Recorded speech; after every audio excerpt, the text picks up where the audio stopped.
Welcome to Two Truths, where we explore controversial topics in religion, philosophy, and history from at least two different perspectives.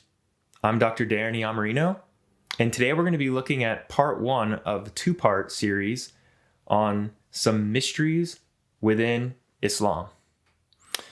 Today's topic is especially delicate because the leading question here is this: is Muhammad the true prophet of Islam? Or is it Waraqah Nawfal? Undoubtedly, you've heard of the first, right? Muhammad, but it's fairly likely that you've never even heard of the second individual, Waraqah. But as you will see as we go through today's video, it is quite possible, if not highly probable, that this individual had a dramatic impact on the origins of Islam. It could even go so far as to say that maybe he's actually the one pulling the strings, so to speak, at least up until the point of his death, which is still relatively early within Muhammad's sort of career. So let's dive into this character, Waraqah. Who the heck is this guy? Why is he constantly mentioned? Where do we even hear about the guy? So let's sort of just give a little bit of background. He's a very well-respected man within the region, considered noble and considered extremely wise. He's elderly at the time already when this whole story begins. He's considered a Hanif, which means like a monotheist. These are some early monotheists that are in the region around Mecca. And there are 4 of them at least, which are, named and discussed. But of the 4, specifically 2 rise to prominence. Waraqah, who we're talking about today, and Zayd Nawfal. So those 2 individuals, Zayd and Waraqah, they are the ones that we need to look at, because when you read like sort of the origin accounts and biography of Muhammad, there's very clear evidence that these 2 people are far more important than what are generally believed or discussed.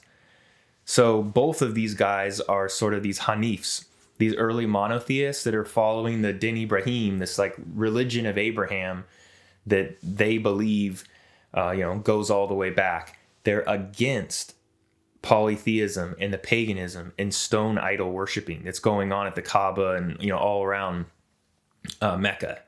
So strongly against that, right? Now, where do we hear about these people? Where do we even hear about Muhammad, to be honest? Right? Where do a lot of the stories even come from? With Christianity, we've got the Gospels, right? But when it comes to Islam, we have hadiths, we have these histories and biographies as well. And so the oldest one is from Ibn Ishaq, and we don't have his account. It's gone. The original, let's say. We have sort of recensions and revisions that are come later from later followers, specifically Ibn Hisham. And his account, Ibn Hisham, is basically the earliest, because he is claiming to be, for the most part, faithfully trying to take over information from Ibn Ishaq. So it's, this sort of chain already. Now, let's put a date on things. In terms of when this is actually going to be written down and not just be orally transmitted, 750 to 800, somewhere in there, perhaps, CE. Do the math on when you've got Muhammad active. You're looking at 150 180 years of time after Muhammad when we start to get stories about him. That's troubling, because that's a long time. I mean, think about it. From 2025, you're going back to the Old West. You know what I mean? Like, that's how long ago we're talking about on a timeline. We've got AI now. Granted, technology's changed a lot more in the last 150 years than most of human history, but still, you can kind of see my point. We've got AI and all this tech And you go back 150 years and we're in sort of the Wild West, right? In the southwestern part of the United States, where I'm from. So a lot can happen in that period of time. The fact that we're talking about transmitting stories of these people, right? So that's where this is coming from, right? Because the claims are going to be made are very controversial. People are going to want to know where they come from. They're coming from Ibn Hisham. I have the full reference down here below, so you can see page numbers and everything else from where I'm specifically pulling it from, right? The translation that I'm using, which is sort of a pretty standard one in English. Okay, so let's dive into chronologically sort of the episodes where Waraqah is mentioned, and then how Muhammad starts to fit in with all of this, right? Before we though dive fully in, I want to start kind of at the beginning of this work from Ibn Hisham, where he's talking about, this life of the messenger of God text, right? And he states, quote, that he has redacted or edited out things which it is disgraceful to discuss, matters which would distress certain people, and such reports as al-Bakai told me he could not accept as trustworthy. That's who he learned from in this chain of transmission. But we don't have that guy's version of Ibn Ishaq stuff. So that's really important to dwell on for a second. Things which it is disgraceful to discuss. Well, you have to ask ourselves, what the heck could possibly have been in there that was so bad that had to be redacted, right? It would be so distressful or distasteful to people. And we'll never know, of course, because we don't have it. But it is pretty interesting when you take into account what was left in, right? What he chose to keep. And you kind of try to play a little jigsaw puzzle here and putting stuff together. I think it will become quite revealing at the end. So let's dive into some more now of these quotes from Ibn Hisham. First one, right? So this is sort of a little narration here. Muhammad's father, Abdullah, is walking past the Kaaba when a woman who happens to be Waraqah's sister offers him as many camels as were sacrificed in his stead if he will only have intercourse with her immediately. Pretty strange account. Why does this lady want to have sex with this guy so badly, right? Doesn't seem to make a whole lot of sense. But then we learn some more following up, and we get some more context. So we hear this. Then he, Abdullah, left her Amina's presence. So Abdullah's going to that very same day, apparently, be with Amina. And now we're talking about right after that on a timeline. Okay. So then he, Abdullah, left her Amina's presence and met the woman, Waraqah's sister, again, okay, who had proposed to him. He asked her why she did not make the proposal that she made to him the day before. To which she replied that, and this is key, the light that was with him the day before had left him, and she no longer had need of him. She had heard from her brother, Waraqah, who had been a Christian and studied the scriptures, important facts, right? That a prophet would arise among this people. So there's a lot to unpack there. Basically, Muhammad's father supposedly had some white blaze or white light in his eyes.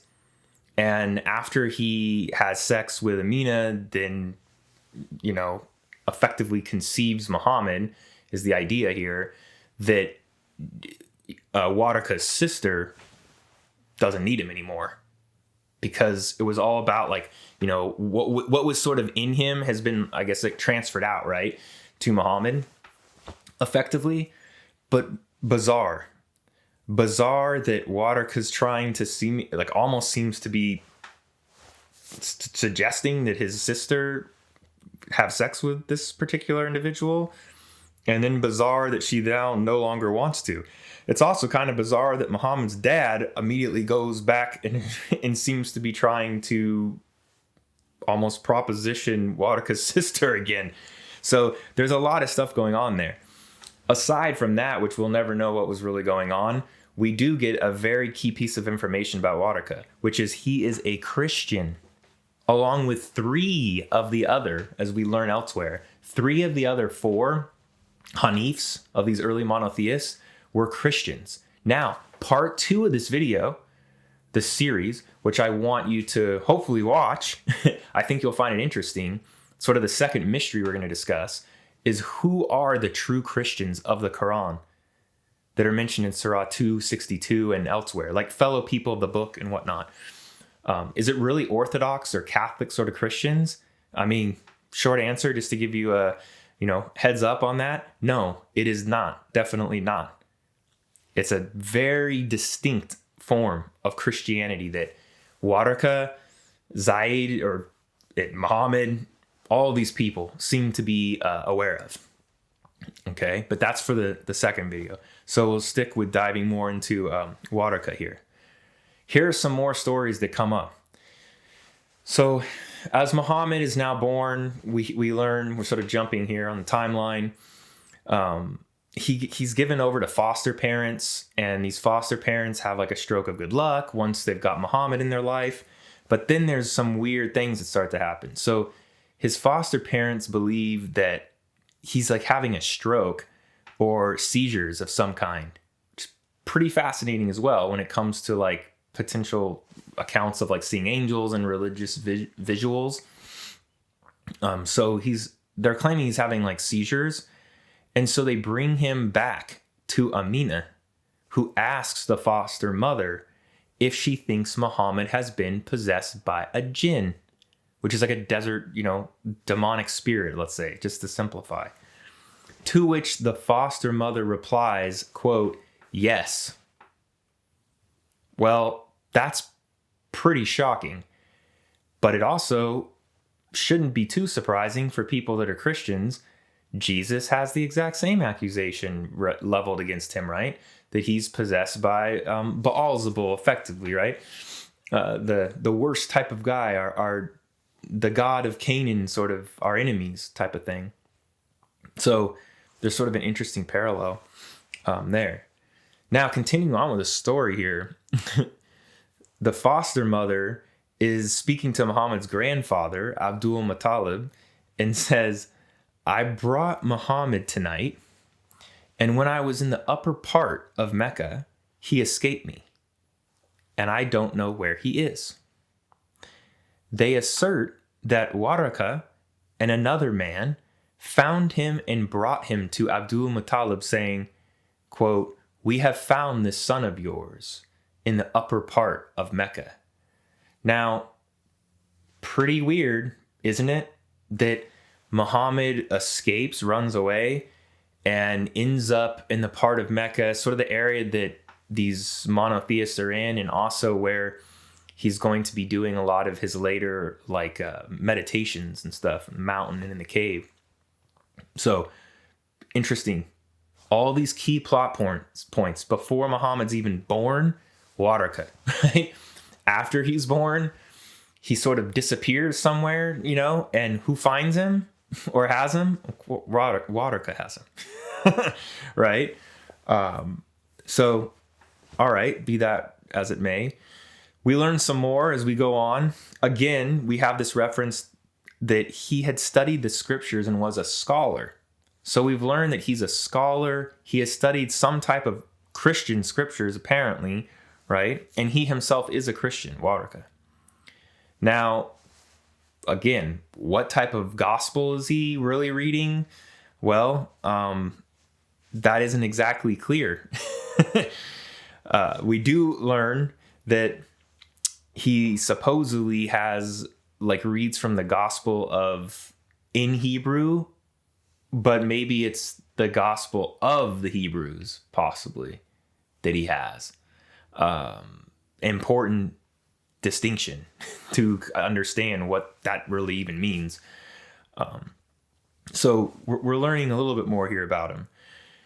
Now, apparently Waraqah at this point, now that, Muhammad's getting a little bit older, Waraqah is becoming more and more convinced that Muhammad is basically the prophet, okay, of his people.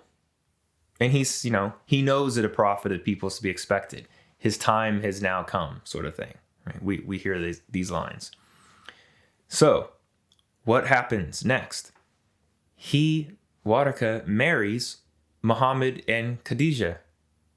Now, okay, he's an important figure, so whatever, for him to marry them. But you got to ask yourself about this whole episode.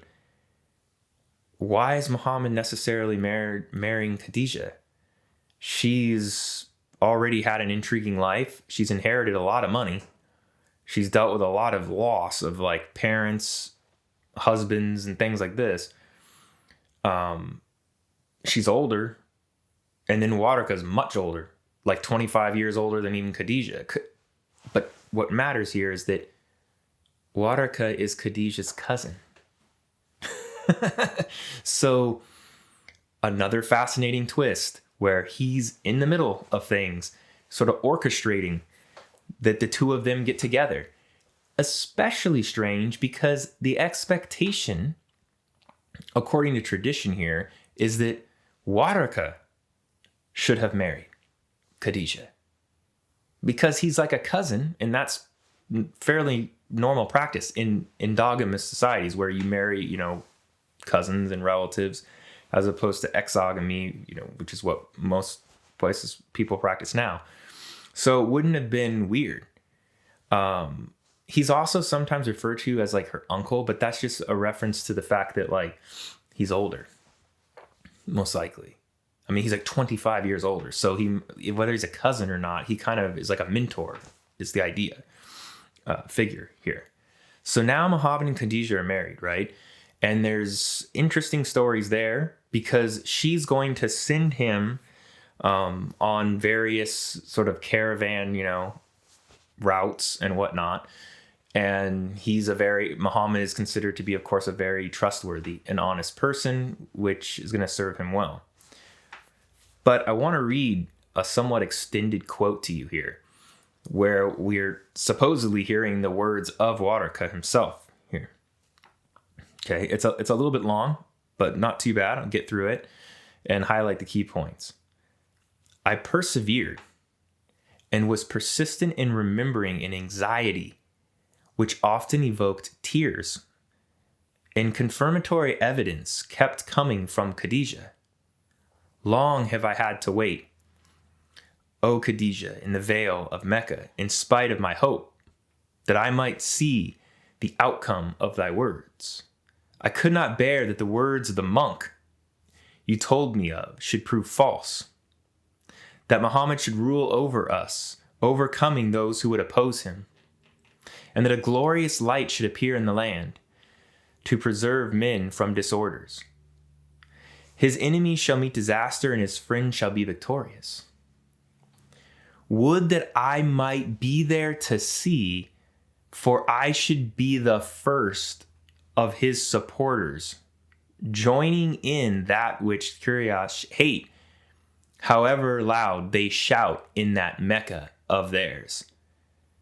I hope to ascend through him whom they all dislike to the Lord of the throne, though they are cast down.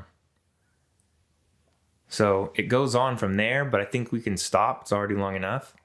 And the key points from this are, he's looking for confirmatory evidence constantly from Khadijah, who seems to be giving like reports or something on Muhammad to Waraqah, which is intriguing, right?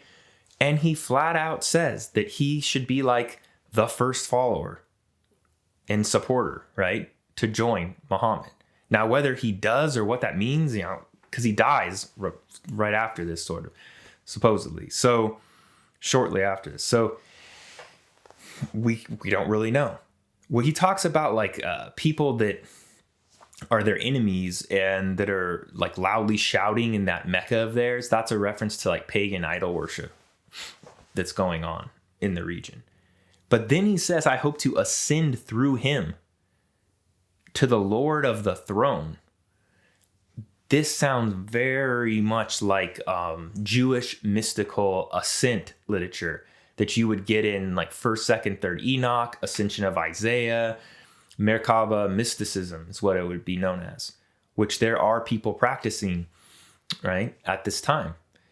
So we always have to ask ourselves the question of like, when these really, really early Muslims are talking about Judaism or Christianity, what precisely do they think that means, right? Like which type of groups and what specific practices?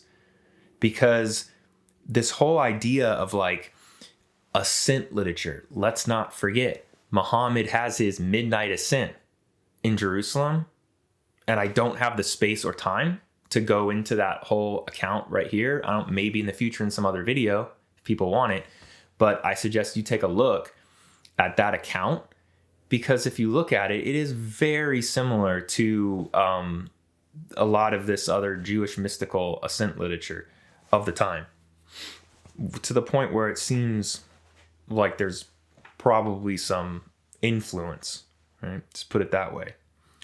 Right? So let's wrap up a little bit on Waraqah and what else do we hear from him, hear about him in Ibn Hisham. So the last time he's going to be mentioned is very, very fascinating, very important, right? He has just been told of Muhammad's visitation by the angel Gabriel. Now, Muhammad is terrified when this event occurs, and he's like freaking out. And Waraqah is the one who calms Muhammad's like high anxiety, basically. And he tells him that he's been visited by essentially like the most important angel, Gabriel, who also came to Moses, tying in again to the Judaism, right? And that surely that's like the final sign, if you need one, that Muhammad is the prophet of his people, right? And Waraqah appears to sort of pledge his allegiance and support to Muhammad by swearing that he will do all he can to defend him. And then he kisses Muhammad on the forehead. And that's basically the last we hear of him, because he dies. He was very, very old, like in his 90s at this point. So he sort of gets wiped out of the story, right? At this point. But we have some other intriguing accounts. It's not all just from Ibn Hisham. We also have stuff from al-Bukhari, where we hear this about Waraqah. He used to write the writing in the Hebrew or Arabic letters. He would write from the gospel in Hebrew as much as Allah wished him to write. All right. So basically he knows, I don't know what we're supposed to get from that he's fluent, possibly in Hebrew. And it's unclear if it's like that he's writing from the gospel in Hebrew, or maybe there's a mistake in understanding here. That's the gospel of the Hebrews, which I'll get at in my second video. All right. Now, we also are going to hear this in al-Bukhari. After a few days from Muhammad's first revelation, Waraqah died, and the divine inspiration was also paused for a while. And the prophet became so sad, as we have heard, that he intended several times to throw himself from the tops of high mountains. And every time he went up the top of a mountain in order to throw himself down, Gabriel would appear. I mean, this is a very bizarre account right here. The key things are, one, we have a seemingly suicidal Muhammad, right? And there's been a lot of speculation in the past in the literature about, hey, he's having seizures, supposedly. Oh, these like suicidal episodes, and how that might all relate to the religious experiences. But that's not what we need to get into here. I welcome your comments. Please, by all means, try and bring some stuff up here and help people out, critique some things. I welcome it. But what I find most fascinating is the fact that it states the revelations paused for years. So it's like the Quran is just starting to be effectively like dictated to him. And then boom, nothing. Waraqah's dead, nothing for a long period of time. Pretty interesting. This is what brings us back to our initial question. Who is really responsible here? Who really has the knowledge? Is it Muhammad who has a lot of this knowledge? Is it all that's coming through him? Or is it that Waraqah and possibly Zayd, the other guy, the other important Hanif, who at this point in the timeline is also dead, but was there and heavily influential, did they basically teach Muhammad, and were they grooming him to take on this position? Possibly even working in the background. Like, I mean, that would be the most speculative part that would definitely, I know, irritate and frustrate many Muslims. But it's worth at least looking at the speculation as to whether or not maybe even Waraqah or some of these Hanifs might have been involved in helping to create the Quran. That would be the boldest claim. Scaling that back, that they teach Muhammad heavily, right? To the point that they sort of bias his understanding of what Christianity and Judaism are. I think that at the least there's almost certainly happen. The much stronger claim we'll never particularly know, right? Be able to figure out if they were sort of involved specifically and at a deeper level. But I do think it's at least a possibility. And before everyone freaks out and wants to get all upset, I will also say this. Look at my other videos. This is the same thing that happened in Christianity, possibly. We've got John the Baptist. He is the famous one. He is the one that's well known. He's the one with all the followers. Jesus has nothing in the way of followers, right? Like 12 to 70, depending on, the time period in which text. So he's got like really nothing. John the Baptist, he's the one that everyone is like all like talking about. And he's the one that we get this weird crafted story that, oh, shocker, it's its cousin, or or something like that. Now let's go back to all the way back even further, right? To Moses. So Moses, what the heck? He's raised Egyptian, and then he's out, he kills an Egyptian, and has to escape. And he encounters Jethro and gets married to Jethro's daughter. Jethro is a priest. Waraqah is a priest, described, or like a monk, an ascetic, something like that.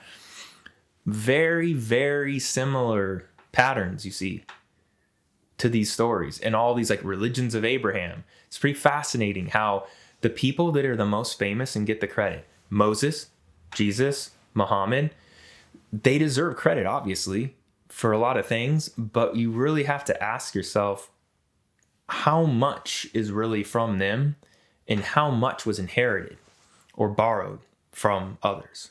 Right? So to wrap up this video for today, I have one final quote that I think is intriguing to do with Muhammad and Waraqah.